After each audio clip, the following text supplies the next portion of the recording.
मेरे प्यारे भाई लोग, मेरे प्यारे बहन लोग, एक बड़ा बड़ा खुशखबरी है आप लोग का, क्योंकि हमको अस्सलाम वालेकुम दोस्तों, उम्मीद करता हूँ आप लोग खैरियत से होंगे। तो एक बहुत बड़ी अपडेट के ऊपर आपसे बात करने वाला हूँ, क्योंकि यूएई के अंदर अगर आप काम कर रहे हो, यूएई के किसी भी स्टेट में हो, तो आपके लिए ये नियम जानना बेहद ज़रूरी है। क्योंकि मोहरे ने बहुत पहले भी अपडेट जारी करके बताया है, लेकिन फिर से मेमोराइज कराया गया है, फिर से याद दिलाया गया है। यूएई के अंदर आप रह रहे हो तो ये नियम जानना आपके लिए बेहद ज़रूरी है। किसी भी स्टेट में अगर काम कर रहे हो, आप दुबई में हो, अजमान में, रास अल खैमा, शारजा, फुजेरा, अबू धाबी, उमल खुइन, किधर भी काम कर रहे हो, तो आपके लिए नियम जानना बेहद ज़रूरी है। क्योंकि बहुत सारे कंपनी क्या करती है कि वर्करों को कानून के बारे में जानकारी नहीं होती है, तो वो लोग फ्रॉडबाजी करना स्टार्ट कर देती है। तो ये जो नियम बनाया गया है सिर्फ वर्करों के हित में रहते हुए, क्योंकि एक ही एग्रीमेंट को बार बार गवर्नमेंट क्या करती थी, पहले अप्रूवल दे देती थी कि हाँ एक ही एग्रीमेंट को आप रिन्यूअल कर सकते हैं कोई भी कंपनी। लेकिन मोहरे ने एक नया अपडेट जारी करके बताया है, एक बड़ा फेरबदल किया गया इस कानून में। तो ये कानून वर्कर के हित में है। तो चलिए स्टार्ट करता हूँ, बताता हूँ क्या ये कानून है और क्या ये नियम है। जैसा आपको मालूम है कि मैं ज़्यादातर कंपनी से रिलेटेड वीडियो बनाता हूँ कि दुबई में कौन सी कंपनी अच्छी है, किस कंपनी में आपको जाना चाहिए, किस कंपनी में नहीं जाना चाहिए। लेकिन कुछ ऐसा न्यूज़ आ जाता है तो मैं सोचता हूँ अपने वर्कर भाई के साथ वीडियो शेयर करूँ, ताकि आप लोग को कोई भी जो कानून की जानकारी हो जल्दी से जल्दी मिले।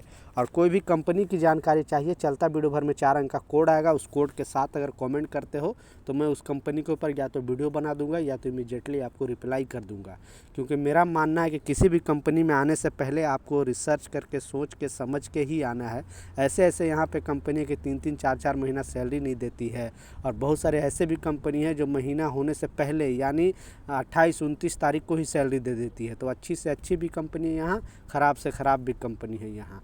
तो सोच के समझ के तभी आप यहाँ पे आए, इस मकसद से ये चैनल लेकर आया हूँ। तो आप बेधड़क मुझे कमेंट कर सकते हो इस चैनल के ऊपर और इस वीडियो के नीचे कमेंट सेक्शन में कोड के साथ। मैं ज़रूर उस कंपनी के वर्करों से बात करके मिल के फिर मैं आपके लिए वीडियो बना दूँगा।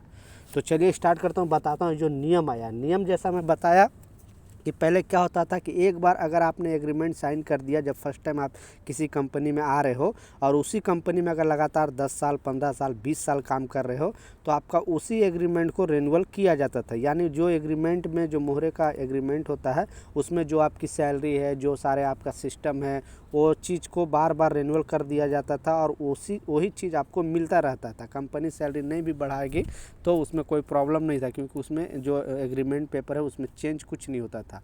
लेकिन मोहरे ने नया अपडेट जारी करके बताया था थोड़ा दिन पहले भी कि इसमें अभी क्या होगा कि जब आपका यानी 2 साल का वर्क वीज़ा ख़त्म हो जाता है, आप रिन्यूअल के लिए उसी कंपनी में अपना वीज़ा अप्लाई करवाते हो, तो उसमें दूसरा एग्रीमेंट पेपर आपसे साइन कराया जाएगा। यानी नया वर्क परमिट के लिए, रिन्यूअल के लिए आपको उसमें दूसरा एग्रीमेंट पेपर साइन कराया जाएगा। उस एग्रीमेंट पेपर जाएगी मोहरे में, फिर आपको उधर से अप्रूवल मिलेगा, तब आपका वीज़ा रिन्यूअल होगा। तो उसमें कुछ ना कुछ चेंजिंग होना चाहिए। यानी आपकी सैलरी अगर 500 दरम है या 1000 दरम है, तो उसमें कुछ ना कुछ 50 दरम, 100 दरम, कुछ ना कुछ उसमें चेंज होना चाहिए। नहीं तो मोहरे क्या करेगी कि अगर कुछ भी चेंज नहीं है तो वो सोचेगी उसी एग्रीमेंट को बार बार रिन्यूअल किया जा रहा है, क्योंकि ये रूल को ख़त्म कर दिया गया है। तो आपकी कंपनी ऐसी करती है कि नहीं, नीचे कमेंट सेक्शन में ज़रूर बताना। क्योंकि ये नियम बताया गया है, हर वीज़ा पे, मतलब 2 साल के वीज़ा पे कुछ ना कुछ वर्कर की सैलरी बढ़नी चाहिए, ये कानून के तहत। तो ये कुछ अपडेट था, ये कुछ जानकारी था, मैं सोचा आप लोग के साथ शेयर करूँ। कुछ सवाल है नीचे कमेंट सेक्शन में ज़रूर बताना। मिलता हूँ नए अपडेट के साथ, नई जानकारी के साथ। जब तक जय हिंद।